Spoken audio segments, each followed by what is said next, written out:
Welcome to I Got You Safe Babe podcast. This is your host, Madi, and we will be doing a podcast today called Introspection.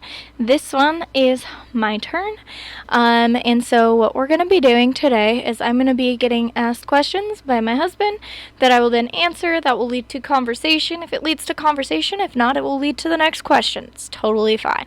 This is a free-form podcast where we talk to each other about whatever is lined up for that day's podcast, and we go back and forth. Please be aware that I will be accepting guests on my podcast, and it will be one per month. So if you are interested in being a guest, asking questions, and having free-form conversation, please do reach out to us. Our email is igotyouSafeBabe@gmail.com. So if you're interested in that and you would like to be a part of this podcast, please do send an email to us letting us know what you would like to talk about, and we can probably work that into the schedule for filming and recording. Thank you again for being a part of this podcast, and thanks again to Blackthorn Podcast Networks for being a huge part of our ability to grow across platforms and grow with other pagans within our community. We will be inserting our advertisement for Blackthorn Podcast Networks after this, and then we will get into the podcast today, which is called Self-Introspection with Madi. The Blackthorn Podcast Network has awakened. From the thorns through the fog, the real ones rise. In a world choked with echo chambers and empty sound, a network is born from the marrow of myth, the grit of truth, and the unapologetic fire of those who walk the weird way. Welcome to the Blackthorn Podcast Network, a rogues gallery of hosts who don't just speak. They summon, they challenge, they ignite. Einar Blackthorn, forge-born, axe-tongued, eternally unbothered, host of I Am Heathen and So Can You. He's your favorite chaos druid with a mic. If your favorite chaos druid also ran a food truck and had opinions on runes and Star Wars. Gray, co-host of Geek Speak, a quiet storm of intellect and sarcasm cloaked in warmth and curiosity. She's the voice of nuance, the calm in the storm, and the one who catches what others miss. Together, Einar and Gray deliver Geek Speak, where folklore, fandom, and fire collide. Whether it's ancient relics or the MCU, nothing is off limits. Madi, host of I've Got You Safe, Babe, protector of the heart, her voice is a lantern for the lost, a mix of witchy wisdom, fierce boundaries, and gentleness forged in battle. Heathen Burgundy, the velvet-voiced heretic, host of the Heathen Burgundy Hour and Walking the Pagan Path. He doesn't just sip the tea, he stirs the cauldron and burns the patriarchy with a smile. From witchcraft to wisdom, from fandom to fury, from satire to sacred truth, Blackthorn is not just a podcast network. It's a hearth for the heretics, a call to the kindred, and a rebellion with a rhythm. Listen, share, join the circle.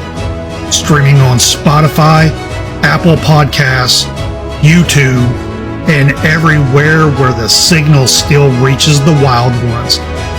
If the forest speaks, it speaks in our voices now. Walk with us. Welcome back to another episode of I Got You Babe. This time I, Liam Meter, get to interview my lovely wife, Madison. A lot of the same questions and topics as last time. It's I Got You Safe, Babe. See, I'm new to this. It's okay. You got it. So, you did fantastic. The first topic is self-perspective for you. And I want to know,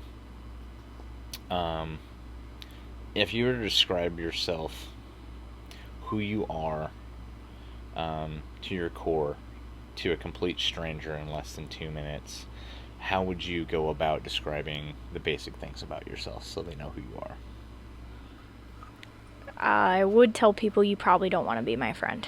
If you don't like the truth being told to you, if you don't like having your thoughts, ideas, and interpersonal thoughts about yourself challenged. But if you do, and I found that I have like 3-4 friends that have stayed throughout my entire life, and we challenge each other to the core. I have people that will tell me, I really don't like myself right now, and I will look at them and ask them why, listen to their reasons, and rebut them on their own inner, firmly held convictions. So if you don't like somebody who will challenge your convictions, I'm not the friend for you. I'm just not. Because I don't know how to turn that off. I want a world where people understand each other at their heart and are willing to work together for the better good of the entire world. If that's not you, that's okay. If that is you, welcome aboard, because that's who I am at my core. I am an agent of challenge. I will challenge you. I will challenge who you think you are. I will challenge how you think others perceive you. I will fully challenge you. I am a challenging person, but I'm also the same in love, in respect, in protection.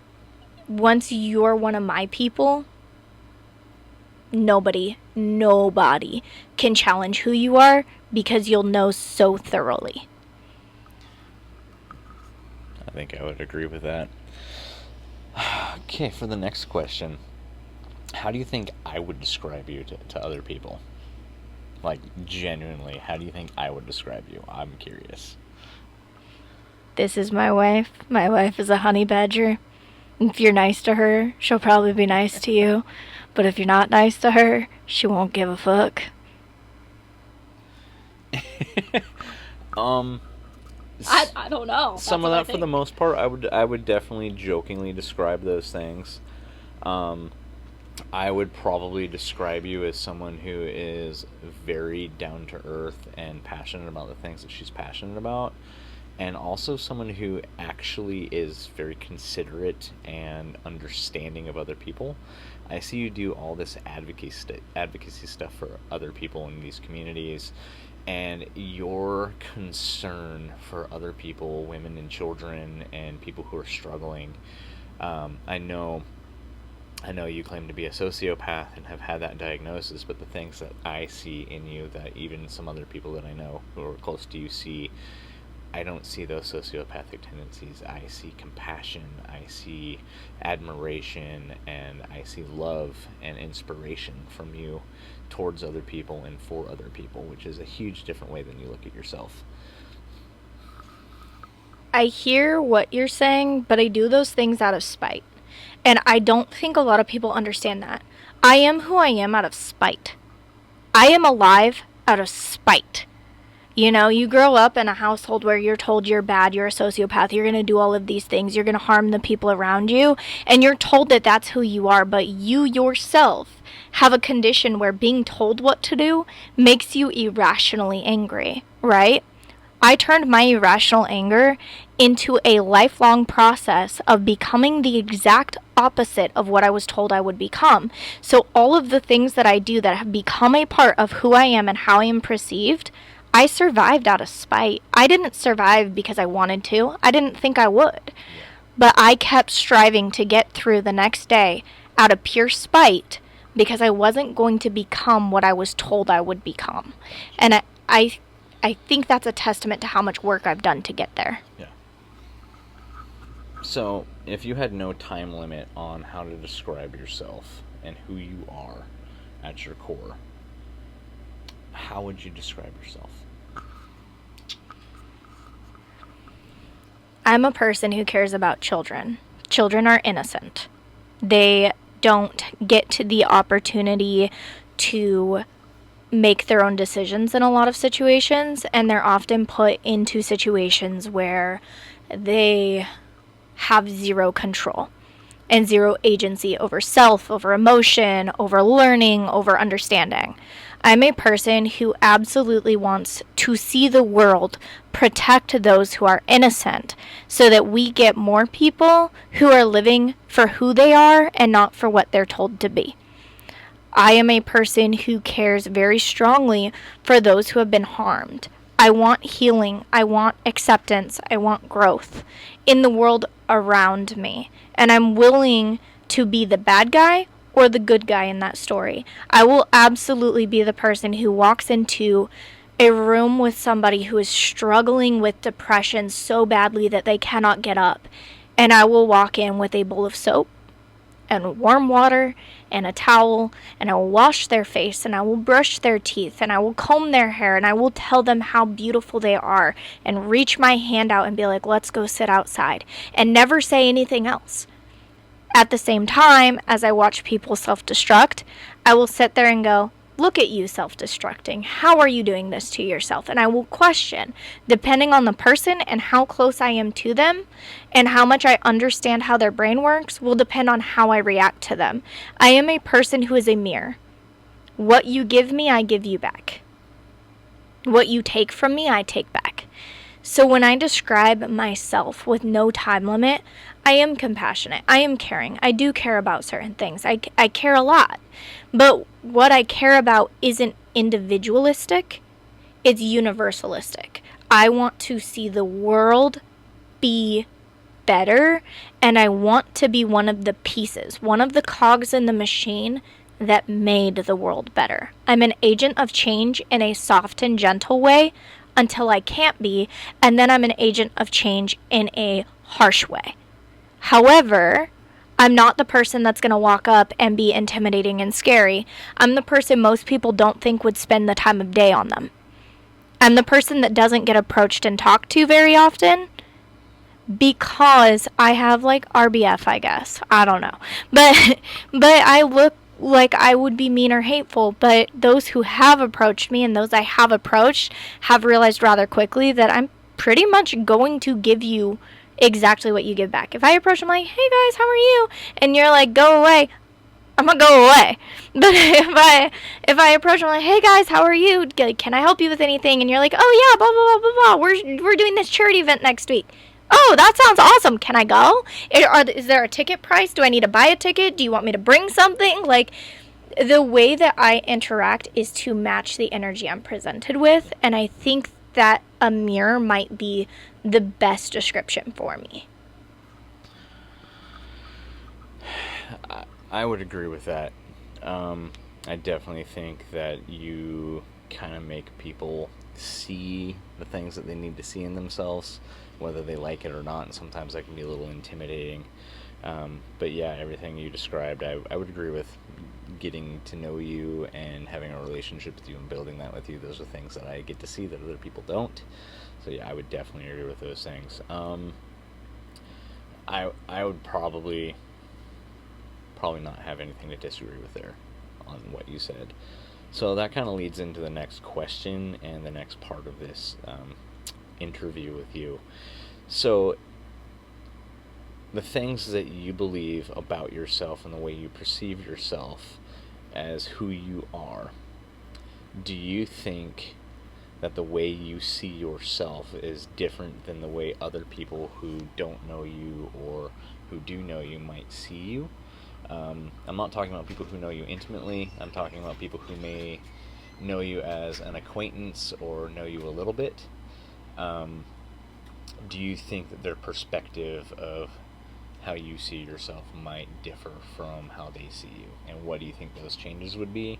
And how do you think you might work on those changes? No, I don't think most people see me as how I see myself. I think most people do see me as a combatant or an opposition. Like, I think I'm like the ultimate op in a lot of places. I do think people see me as opposition quite often. I wouldn't say everyone sees me that way, but I would say that is pretty typically how I'm perceived, is as opposition. Or like, she's just so mean, like, she's two-faced, she's this, she's that. Okay. And the thing is, I don't care to correct it. If that's how they want to see me, that's how they want to see me, because there's something they don't want to face in themselves. That is how they perceive me. But that's not my intention. That's not what I'm putting out. This isn't a podcast that is carefully curated to make me look good. No, these are literally how I see myself and how others see me. And do I think that everyone sees me as an opposition? No, not at all. I think some people know if they came to me on their worst day, I'd answer the phone. People that I don't necessarily talk to every day or get really close to or hold really close to my heart. There are people that'll call me in a panic that I haven't spoken to in years. And on the flip side of that, there are people that will never reach out because they reached out and reached out and reached out and reached out and reached out and drained so much of me that I said, no thank you, right? I very much am not perceived the way that I perceive myself. I think I get perceived as a narcissist a lot. I think I get perceived as mean a lot. And while that's not my intention, I can see that being the impact. But I wouldn't necessarily say that they're wrong. That's the thing. I wouldn't say anyone who perceives me is wrong because I'm a mirror. They're getting back what they're putting out, so they're perceiving me exactly as I'm projecting to them. They have their own biases. They have their own understandings. They have their own things, but that doesn't mean that they're wrong in their perception. It just means that's who I am to them. And would I want to change it? No, I'm going to keep being me. I'm going to keep doing what I'm going to do. I'm going to keep working on myself, my own control, my own breath work, my own understanding, my own responses. And as I evolve and grow, they're either going to evolve and grow with me or get left behind eventually, because growing with people who stay stagnant only keeps you stagnant. Yeah, I feel the same way on a lot of those topics and ideas. I feel like people who don't like to see the things within themselves, oftentimes when being confronted with someone like yourself or even like me, tend to get really a sour taste in their mouth when they're confronted with their own energy or they're confronted with their own behaviors being mirrored back to them. And I think it's good because people need that type of stuff. Oh, sorry about that. Heavy. My big knee on your tiny little knee.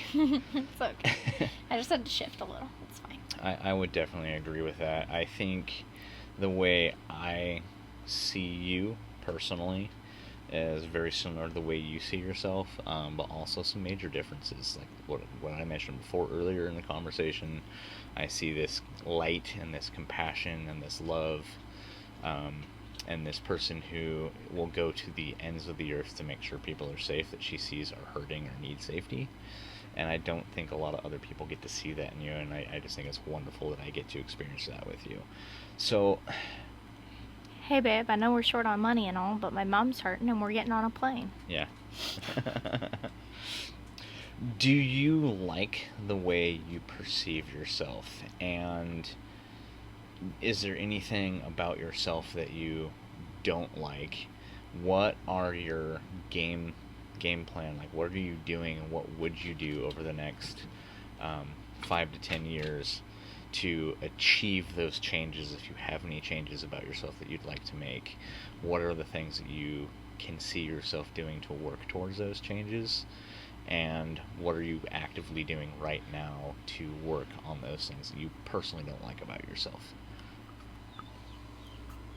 Being honest here. So I feel like that's a pretty loaded question for me because I don't like myself. I feel like I was a mistake from the very beginning. I feel like I shouldn't have been born in this earth. I feel like I have spent my entire life in a situation where I was harmed over and over and over again, and I don't think that any greater power says, this one's gonna hurt. And so that has shaped a lot of how I viewed myself as a mistake or a test tube baby or an experiment, right? And so it's jaded me to life. Like, life doesn't matter to me. And in a lot of cases, I would definitely say that I am a person who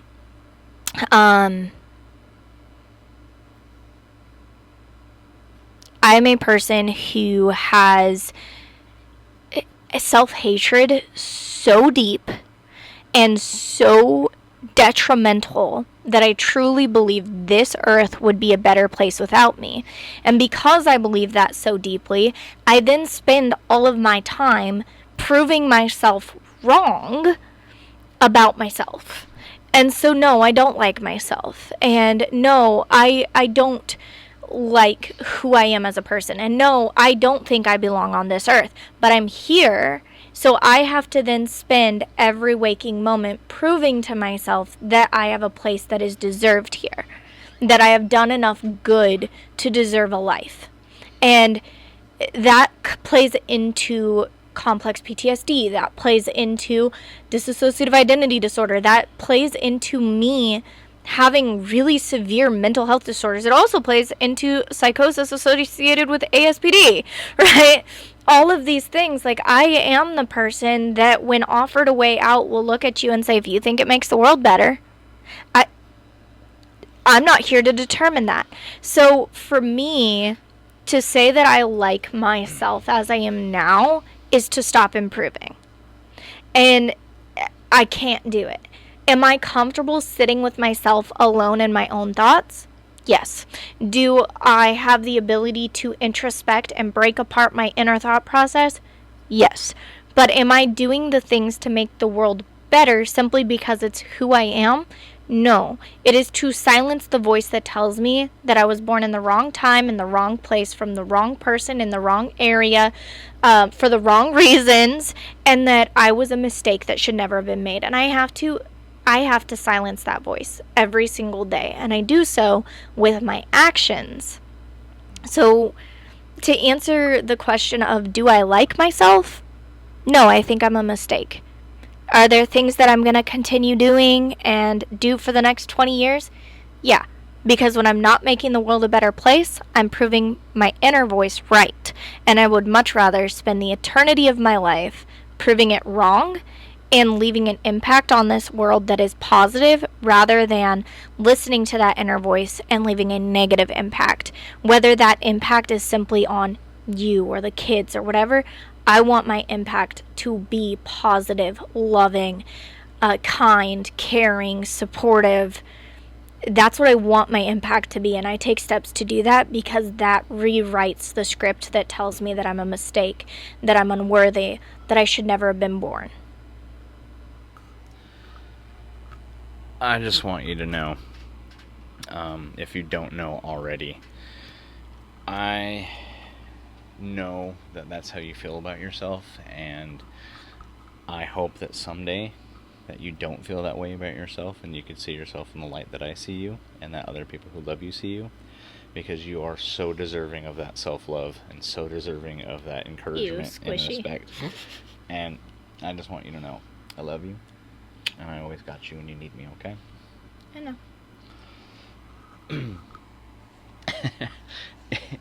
If you had to write your own obituary, like if you died tomorrow and you had to write your own obituary. The question is if you had to write it. Try again. Oh, okay. Yeah, it is. Sorry. If I had to write your obituary. I can answer yours of if I had to write my own obituary too. I can do that. I'm just saying. If I had to write your obituary today because you passed away, what do you think I would say, or what do you think I would have in your obituary about you? And then what do you think you would want your obituary, or what you would have preferred it to say versus what you think I would say? Do you want me to answer this seriously or sarcastically or both? Both. We love the humor. Humor is great. Okay, so my sarcastic answer first. It was the best 8 months of my life. I was finally happy. I faced my emotions, and I don't know why the gods did it, but they took her from me. There's the sarcastic answer.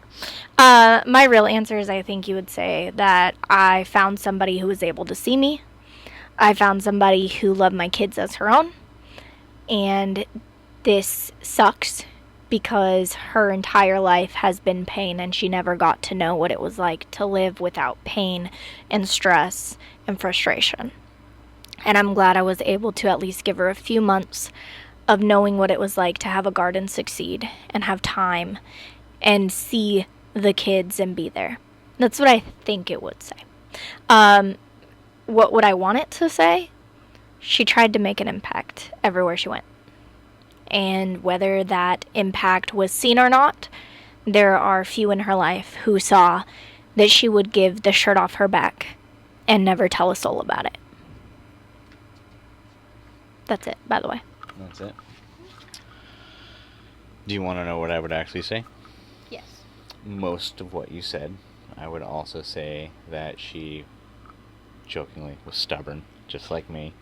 I met my match, a best friend and a partner, and a mirror for the things that I needed to work on. Somebody who irritated the crap out of me to the point of needing to see the things within myself that I needed to work on and help me through those times, as well as somebody who I needed to help through those times with her as well. Someone who had the same fire for life that I have, and it will be sorely missed and honored that she was in my life for the short time that she was in my life. The love that my kids have for her, that because of the way that she treated them and showed them love, is something that they have never experienced in their life other than from me. And I am really thankful to have known her and gotten to know her and have her be a piece of my life and a piece of my children's life, and she will never be forgotten for the things that she's done for this community and for my family and for our friends. She was absolutely the prickliest honey badger in the world, and I love every second of it.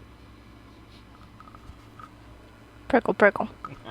Alright, thank you guys for coming to I Got You Safe Babe podcast. I know this was an emotional one. Sorry.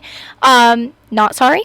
Also, thank you again to Blackthorn Podcast Network for sponsoring this episode and promoting and putting it out. Again, if you would like to be on our podcast, please know that we are taking one person per month and doing an interview with you. If you would like to do it, if you have a certain topic you'd like, we can build it into the podcast.